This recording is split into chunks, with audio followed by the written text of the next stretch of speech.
মানুষে কেকও কিনবো আবার ডেলিভারি চার্জ দিব কিতা মগের মূল্য পাইছে প্রায় এই কথাটা শুনি তো এর লিগে আপনার লিগে একটা বিশাল অফার নিয়ে আইলাম জান আর ডেলিভারি চার্জ লাগতো না সবাই খালি আমি বলে অফার দেই না আমি বলে খালি অফার দেই না আচ্ছা কোনছেন যে জিনিসটা এমনিই ভাইরাল যেটা এমনিই চলে এটা তো অফারের কামটা কি আমার একটু বুঝায় এখন তারপরেও যাক আপনারা যেহেতু কইছেন আপনারা মনটা রাহা আমার একদম একদম ফরজ উচিত আর সুমাইয়া আহমেদ সাইমা কোনোদিনও তার উচিতের থেকে পিছু হটে না সেই চিন্তাতে আমি একটা ডিসিশন লইয়া লাইছি ডিসিশনটা হইলো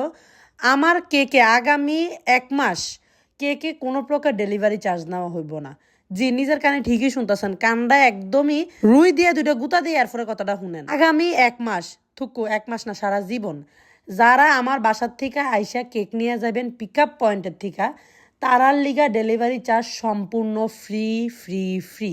কোনো প্রকার ডেলিভারি চার্জ কোনো কিছু দেওয়া লাগতো না আপনার আমার বাসার থেকে কেক নিয়ে যাবেন কোনো ডেলিভারি চার্জের প্রয়োজন নাই কোনো ভেজালের প্রয়োজন নাই কোনো সোফা সফি কোনো থোতাবাজি কোনো কিছুর প্রয়োজন নাই শুধু রিক্সা একটা দিয়ে আইবেন আর আপনার নিজস্ব পুরো ফুল অ্যাডভান্স দিয়ে অর্ডার করা কেকটা রিক্সা তুলে লইয়া যাবেন আমি একবারে রিক্সা পর্যন্ত নিয়ে আগায় দেবো আর বেশি আর কি করা যায় কন্ত আর কিছু করা যাক আর না যাক করা কিন্তু একটা জিনিস যায় সেটা হইলো বেসিক বেকিং ক্লাসে বেস্ট কিছু শিখানো যায় আর এই শিখাশিখির প্রয়োজন হইলে জয়েন করতে হইব আমরা আগামী বেসিক বেকিং ক্লাসটা যেটা হইতে যাইতেছে 17 এবং 18 জুলাই এই ডেটটা দেওয়ার সবচেয়ে বড় রিজন হচ্ছে প্রায় আফুরাই আমার নক দিয়ে আফু শুক্র শনি ডেট দেন না নাইলে আমরা চাকরি বাকরি করে ক্লাস করতাম পারি না এবার হেয়াফুরার কথা চিন্তা করে শুক্র শনিবারে ক্লাসটা রাখা হয়েছে যাতে বাচ্চা স্কুলে যাওয়ার প্যারা না থাকে চাকরির প্যারা না থাকে রিল্যাক্সে আইয়া রিল্যাক্সে যাইবেন স্ক্রিনে ক্লাসের ডিটেলস দিয়ে দিলাম আর যারা করতে চান ইনবক্সে যোগাযোগ করবেন